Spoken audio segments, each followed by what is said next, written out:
Hi, my name is Eric Little, and I'm so excited about this opportunity to talk with you for a few minutes. You know, I always ask people everywhere that I go, I ask them, when you die, will it have even mattered that you were born? And I also couple that with another question that I pose to you today.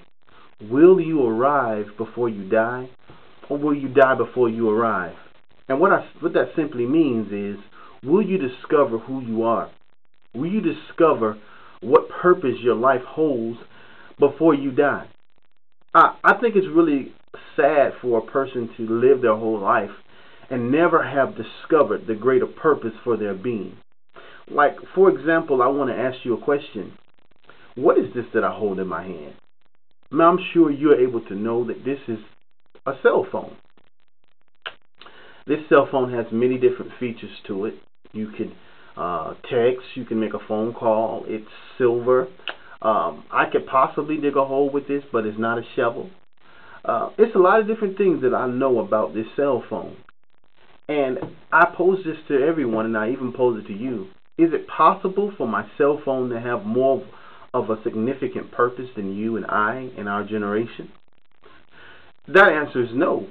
There's no way that the God that created everything could create give the idea to create a phone, but not create us as individuals with purpose and destiny that makes our life just as significant as that cell phone. And you know how significant a cell phone can be. You just lose your phone for a few hours or for a day, man, you will lose your mind.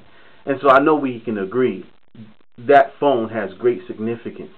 But I beg to differ that the phone don't have more significance than you. You give the phone, I give the phone significance. And in our generation today, I'm greatly burdened, because I don't know if we understand what our purpose is as individuals and what our corporate purpose or destiny or assignment is together as a group. So many things are happening in our generation that really burden my heart. Like every day, according to statistics, every Monday through Friday, at least 16,000 kids are suspended from our high schools daily, meaning 16,000 on Monday, 16,000 on Tuesday, 16,000 on Wednesday, and on and on. Every day, Monday through Friday, somewhere in America, a cumulative number of about 16,000 high school students are suspended or corporally punished in our public schools. And you know how hard it is right now for teachers to teach and for us to build a competitive position in the global market. We have to stay in school. We have to find some way to encourage our younger brothers and sisters in this generation to do that. And that burdens my heart. And that helps me to know that we are still struggling with an identity crisis. Another thing that burdens me is every 9 seconds someone contracts HIV. And according to statistics, 75% of all of those new cases are African American people, but more poignantly, African American women between the ages of 19 and 25. That's alarming. I challenge the young men all the time. You know, I've been traveling and been talking about a topic that I would like to share with you is every problem we face in America is a you problem. We are in a state of emergency. Yes, I said it. We are in a state of emergency. Every problem we are faced with now, even problems you may be faced with now, is a you problem. Now, that's not me being harsh or me being too forward in my views, but I do believe that every decision that we make starts with us. It's not the rap music, it's not the television, it's not the media. Most people will crutch the problems that we're facing as a generation on the media and the music that we listen to. But before it gets to the media, before it gets to the radio or television or video, it starts with you and I. It starts with us being able to assess what we want to do with our life and what we're going to allow to influence us. So I ask that question again. Will you arrive before you die, or will you die before you arrive? Only way you can answer that question with a progressive answer is that you and I have to understand or have some clue to what our purpose is in life. Living without purpose is like living without hope. when I'm going through a struggle or something in life, it helps me to have a clue about what I'm really supposed to be doing with my life and where my life is really supposed to be going. So I really challenge you, and I challenge all of the people in our generation, especially those between the ages of 15 and 35. It's time for us to start really seeking the knowledge and start examining ourselves to discover what's the greater purposes we should be living for. What cause are you willing to be driven by? I know this is a pretty strong conversation just to jump at you with, but we have really, really strong issues that we're facing. And so I just want to take a moment to share a little bit about who I am and what my passion is. My name is, like I said, Eric Little. I'm the second eldest of 8 children.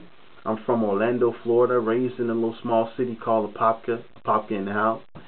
And my number one burden is seeing our generation become more progressive and seeing the institution of family, men and women coming together in a progressive and a healthy way to build better communities by building better relationships with one another and by establishing stronger